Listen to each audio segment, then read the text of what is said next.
the signal. So I think we are hopefully live all around the world. So I guess over to you, Samantha. Hi everyone, I'm delighted you could join us today. My name is Samantha Taylor and I'm the Head of Research at IFI Global. This is the second Sustainable Investment Intelligence series of webinars and podcasts focusing on the sustainable categories that we specialize in. At SII, we track allocations from pension funds, sovereign wealth funds, and family offices, as well as other professional investors into the main sustainable categories. We also look in detail on behalf of investors into the opportunities and potential pitfalls of allocating to these sectors. Today, we are focusing upon the category of biodiversity, nature, and agriculture, which we believe has enormous growth potential over the next few years. My colleague Simon Osborne and I are going to summarize some of the main points that were in March's issue of SII on this topic, and then we will allow for around 10 to 15 minutes for questions before closing at around 4:45 UK time. It goes without saying, if you have any questions, please do use the Q&A button at the bottom of your screen, and we will get to them at that time. I will now hand you over to Simon. Thank you very much, Samantha. And I'm also absolutely delighted that you can join us today. And as usual, when we do these things, I'm always amazed and impressed at how many different countries around the world are following us, even those to the east of us and therefore further later in the evening where they are. So welcome to you all, wherever you may be. And apologies as well, because when we set this up, we forgot that the UK changed its clocks yesterday, this weekend. So there was a little bit of confusion over the time. I hope you all got the notification for this correct time starting now. So apologies to you if you've been put out a little bit by that. My name is Simon Osborne. I am the CEO and editor also of Sustainable Investment Intelligence, and IFI Global, which is the mother company, has 3 monthly publications. SII is one of those 3, and a weekly that focuses mainly upon macro risk in the industry.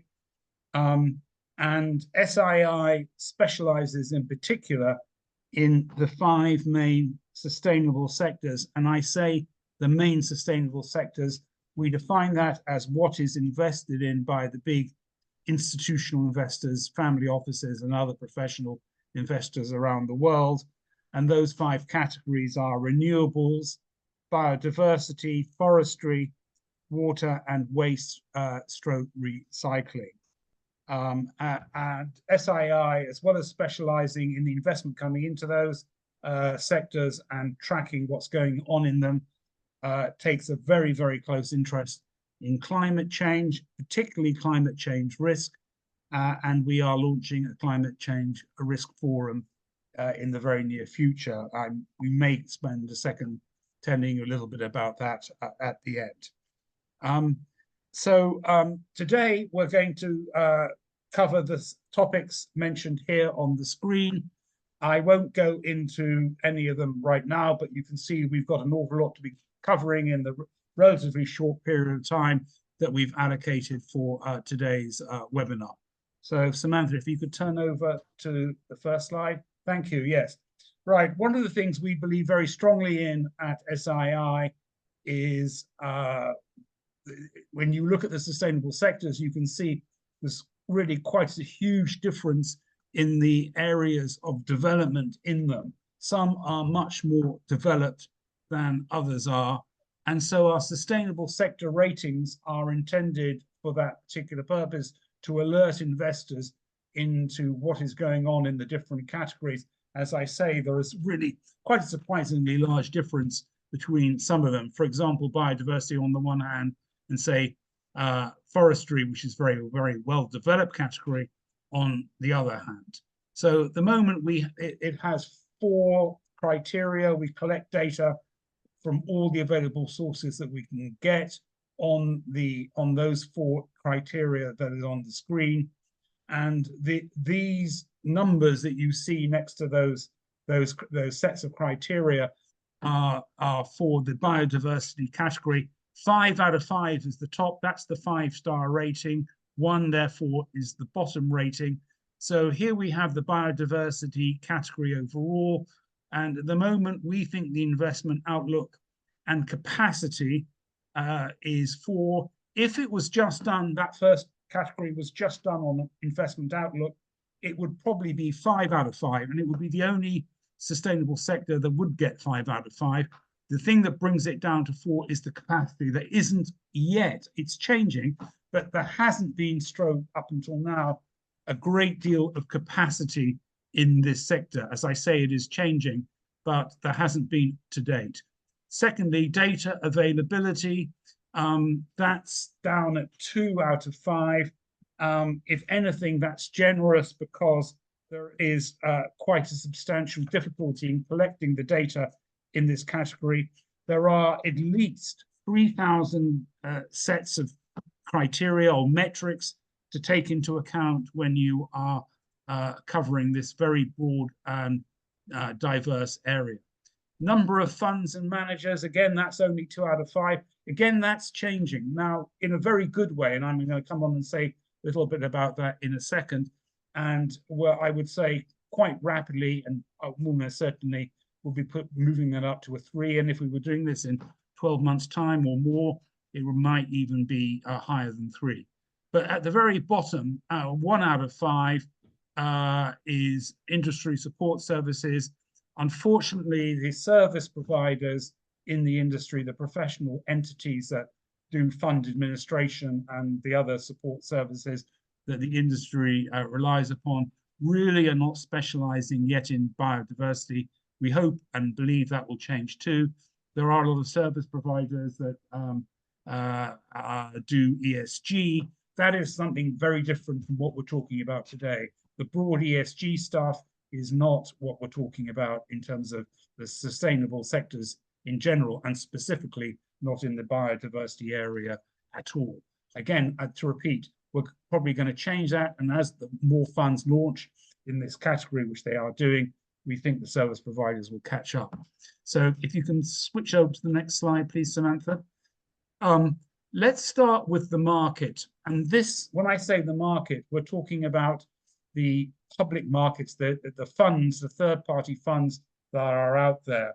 But before I get into that, there's something that we do, and I'll mention this probably a little bit later as well.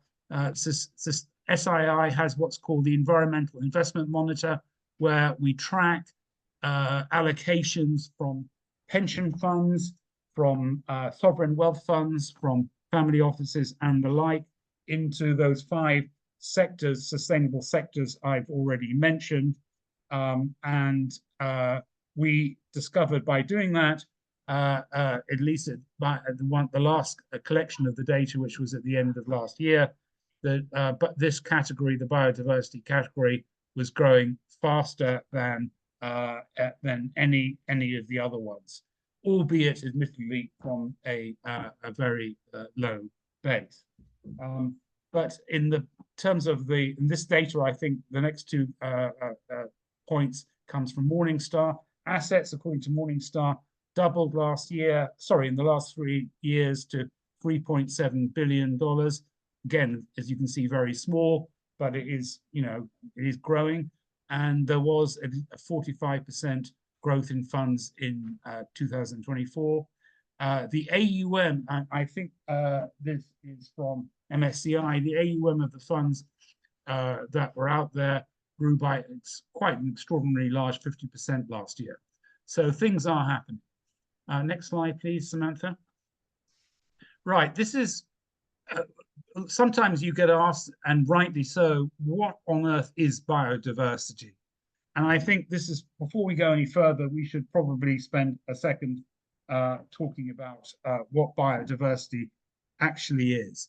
It is, quote, this is a quote from the consulting firm Oliver Wyman. It is simply the variety of life forms in a given area, animals, plants, funguses, and microorganisms amongst them.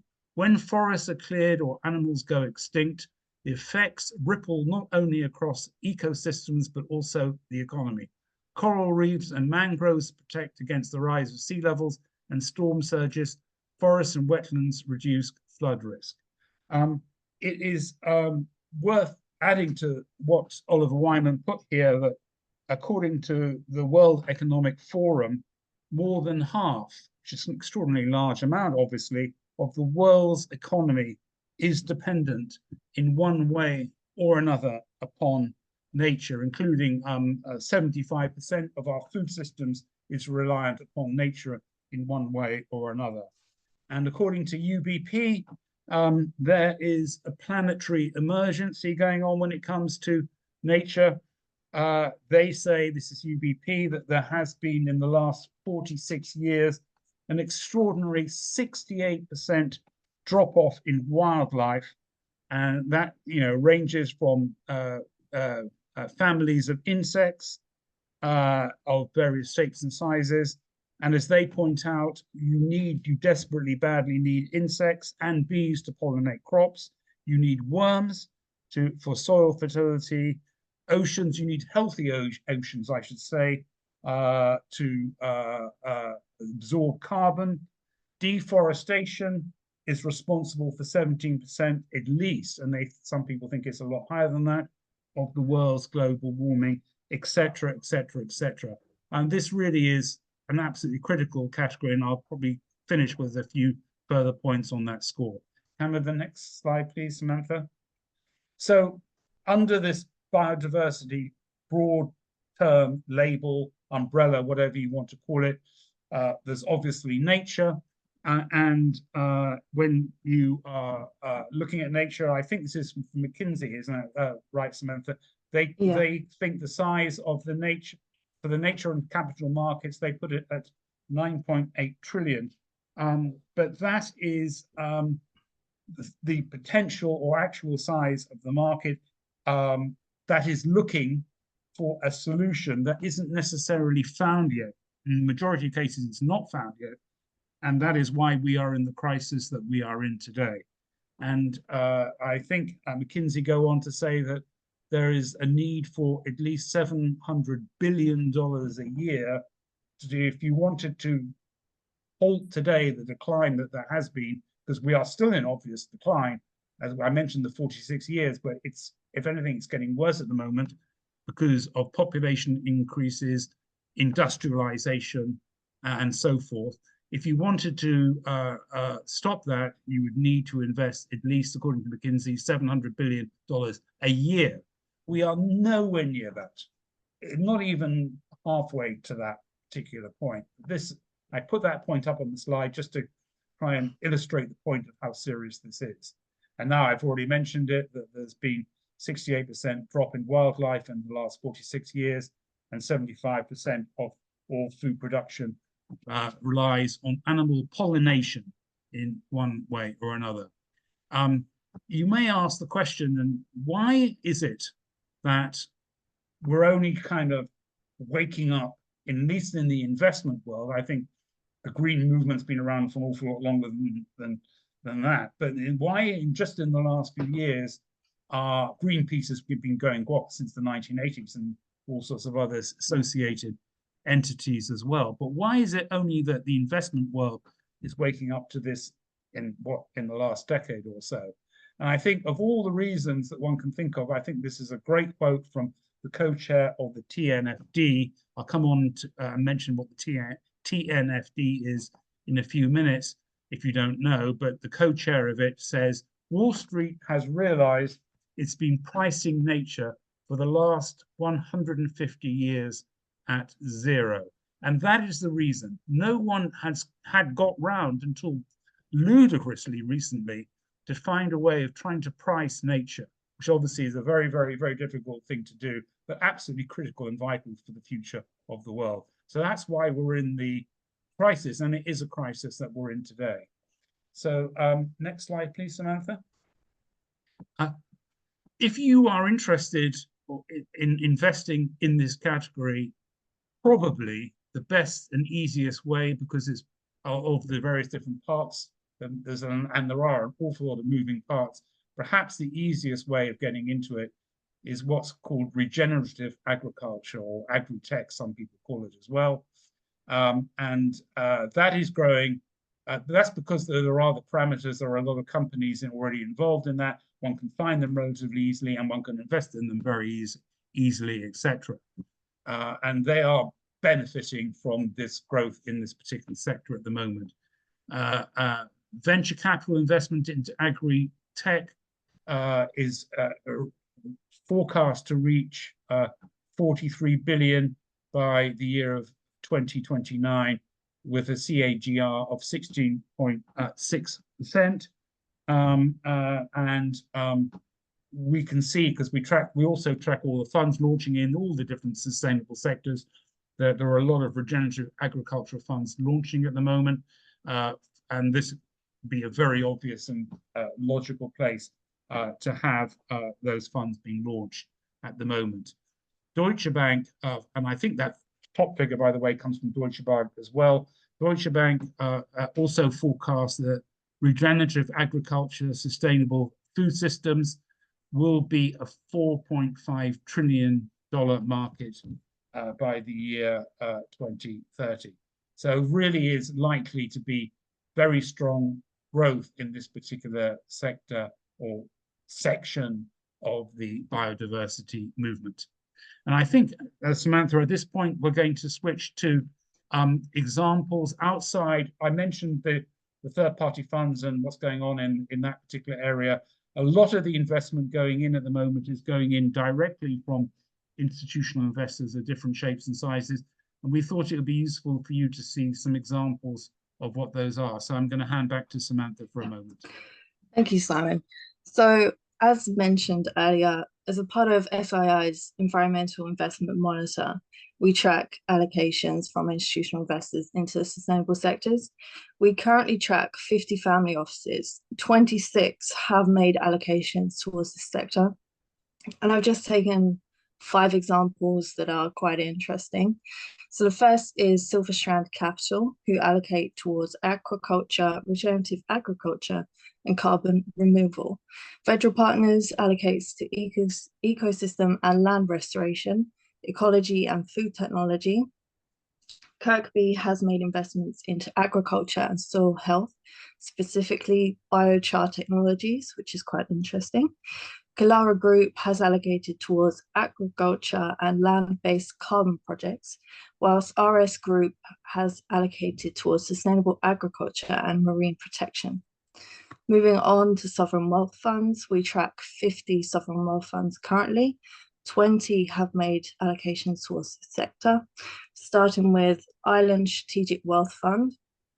They have allocated towards agriculture, aquaculture, agritech, and marine ecosystems, whilst New Zealand Superannuation Fund has made investments into agriculture, land restoration, and carbon credits.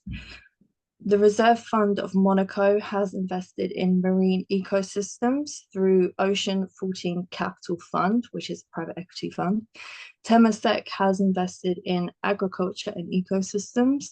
And finally, the Nigerian Sovereign Investment Authority has invested in agroforestry and land restoration.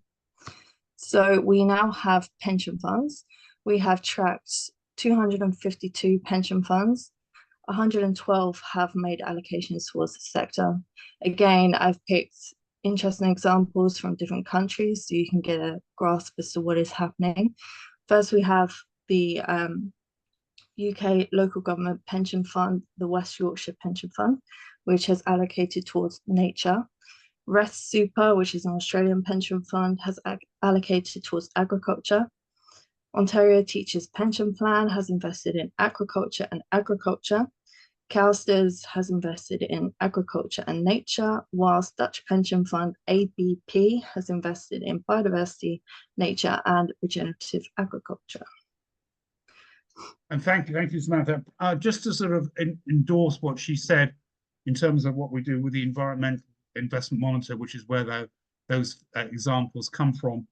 The overall, at the moment, we may be expanding that this year, but it tracks 252 pension funds worldwide from 22 countries whose last assets that we tracked were $18.1 trillion.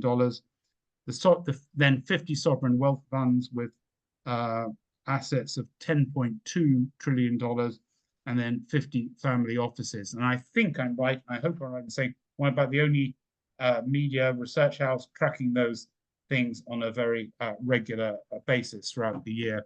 And we'll have updates on that in the very near future in SII. So you may ask the question, coming back to my general point about the growth that's coming into the sector, why is it happening and why is it happening now? I believe the largest single reason, there are others as well, but the largest single reason is probably the TNFD, which stands for the Task Force for Nature-Related Financial Disclosure. It came in on a sort of rolling basis between 2021 and finally it's sort of at the end in September of 2023, I believe. It's making a huge increase and making a huge difference in developing this category, because financial institutions can finally use this to develop what they might want to do in this area. So I just picked out 4 stats from what's been going on thanks to the TNFD. 57% increase in membership to the TNFD since January 2024. There are 129 financial institutions that have adopted its recommendations. Overall, there are 502 members, including 25% of the world's banks, and those tend to be the world's largest, best known banks, and therefore hopefully the others will follow. And of all the entities of those 502 members, they have between them $17.7 trillion in assets.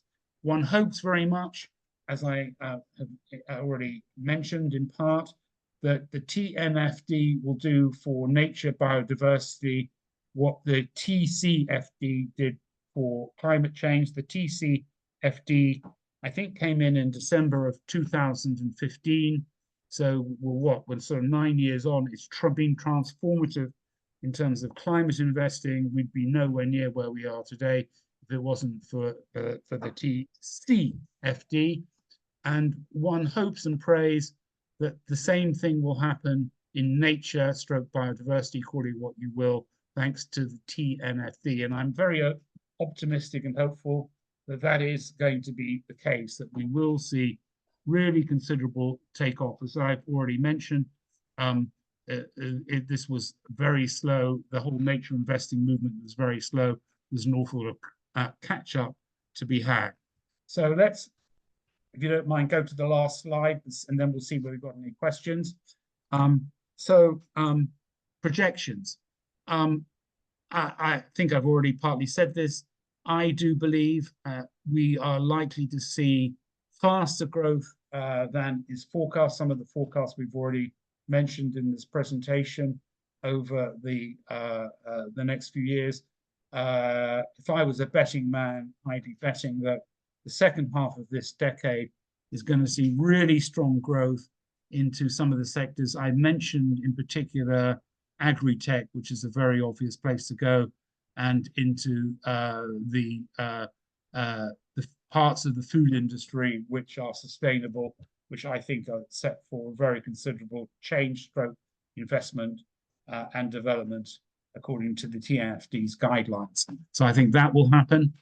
Secondly, I'm very conscious of the fact we're doing this today on another dreadful day for the public markets, as there have been several now over the last few weeks. If we are into, no one knows, of course, but if we are into a potential bear market, that will be obviously good for diversification in a whole host of different areas. I cannot believe anyone else is going to put more money into gold, given where it is today, but it will be good for diversification overall. And as in one hopes, as an important part of that diversification, that will be into sustainability, and in particular into the biodiversity nature category that we've been talking about today. And finally, I've left my most important point of the day for the last point. I really do think that we are in an absolutely critical time for nature. I think more people are slowly waking up to that particular fact. It's worth really making the point that once a species, a set of insects or whatever, even part of the animal kingdom goes, it's gone forever. With climate, you can build a stronger wall to prevent flooding. You can do something about more than you already have done for fire prevention. There's various ways you can build defenses against climate change. So if we miss the climate targets, which look like is going to happen, then there's a plan B, which is to continue to develop defenses against the changing climate. Nature is different. At the risk of repetition, once parts of the insect kingdom, the animal kingdom, the forest, whatever it is, have gone, they're probably not coming back. And that has apart from the humanity of it, it has an enormous impact upon the global economy as well, which is what people have just been waking up to for the last 10 to 15 years, but astonishingly hadn't been doing so before. So I think that's my last point, and I see that, in fact, I do see there are a few questions there. So perhaps if you want to read out the first question, and we'll see what that. Yes. So the first question is forestry included in your biodiversity categorization?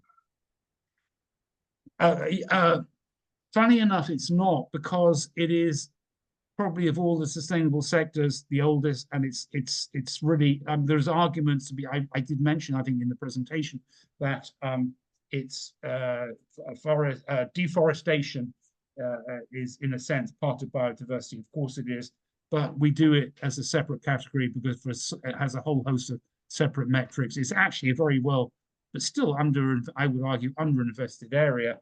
And in fact, Samantha, I think the next one of these we are doing is on forestry. So we'll be getting into that. There's so many separate points and different points to be made on not just forestry, but on the whole woodland area that are very different from the sort of the nature stroke agricultural stuff we've been talking about today. So I hope whoever asked that question can join us for our next one. So the next question is, can the problems with collecting reliable data in this sector realistically be overcome? That's a huge question, and with difficulty is probably the short answer. I think I mentioned, perhaps I didn't, I can't remember whether I did or I didn't, but there are at least 3,000 metrics when you're looking at investing in nature to take into account. And obviously that makes it very difficult indeed to get on top of as an investment category. One hopes, and one really does hope, that with AI, once you feed in those 3,000 metrics, that can be done on a more automated basis than we've been able to do to date. I don't know whether that is the case, but hopefully it is. I would have thought with the increases in technology, particularly with AI, that can be done. But it's an enormous task. Trying to define the investment metrics for nature when you think about what's involved is a very difficult thing to do. But there are a lot of very bright people in the investment industry, and there's been such rapid advances in technology. I see no reason why that isn't possible. So I believe this is the final question. Where do you get the information for your allocation information unit? Well, I think I can put that question straight back to you, because it's you who do it. You're the one that does it. So perhaps you can answer that particular question. How do you do it? It's mainly through annual reports, sustainable investment reports, responsible investment reports, press releases, anything that is publicly disclosed, I basically use. And with discernment, put it into our own categories. I'm not sure if you wanted to add anything else, Simon. Yes, and the only thing again I would add is that we are, as you know, because we've had a number of conversations about this recently, looking at potentially using AI to collect more data. But as far as I'm aware, we are the only media house, research house, or whatever we are, that's out there is collecting this information. And now we've got it going back about 3 years, I think, at least. So Yeah. we can hopefully add to that and maybe expand the number of at least pension funds, because pension funds are very good, thank goodness, at putting out, if they are allocating to a new scheme or a new area in the sustainable sector, they're very happy to put that information, generally speaking, not always, but generally speaking, into their annual reports or onto their websites in one way or another. So it's just it's doing the legwork to get that data from them, and one can pick it up and track what's going on. And I would have thought it's pretty much beyond doubt that there's going to be considerable increases in all the institutional stroke professional categories into the sustainable sectors. And it is fun to be able to go back and track and see the changes that have been going on over the last few years. And hopefully when we're doing this in another few years, it will be quite a lot more full, all the data that we have in those areas. So yes, that's probably, unless there's any more questions, I should probably do a wrap up a little bit earlier than perhaps anticipated that I was going to do. Just to mention that we are, and I half said this already, things coming up from SII stroke IFI Global. We are launching a climate risk forum. The formal announcement on that will be made very soon, probably in the next couple of weeks. And there will be research going on in between the online events that we'll be having with that. And that will be on a quarterly basis for the rest of this year. It follows a big study we did in the autumn, late summer and autumn of last year with a flood risk firm. And there were a lot of things to be said on climate risk, which we will be getting into through that forum and also on the pages of SII. Another thing to mention very briefly is our Sustainable Allocation Information Unit. Those people who are subscribers can go in there and find and ask us to get data out on what particular institutions are allocating to, because we have the data. I've already mentioned the sustainable sector ratings that we have, and it is something we're looking at the moment. Be interested in any points anybody might have on this as to whether we could include something on the impact of climate change on these sectors, because somewhat ironically, climate change has a huge impact upon the renewable category, especially the offshore wind farms, because the turbines are having to be placed much more quickly in poor weather areas than people first anticipated. Forestry is very heavily affected by floods and by fires. So climate change does have an impact upon various, not just those two, but on those two and other areas of the sustainable sectors, which is somewhat ironic in some respects. And I think we've already mentioned this. We are doing the next of these special reports in SII and online presentations in this particular manner in about a month's time on the subject of forestry. And we'll be, I think, including in that potentially carbon credits, and which is very much linked to forestry, which makes it a potentially more compelling investment area. So thank you very much, all of you who've been with us today. I hope you found it useful, and I hope you will be able to join us for the next one of these. Okay. Yeah. Goodbye. See you soon. Thank you. Yeah.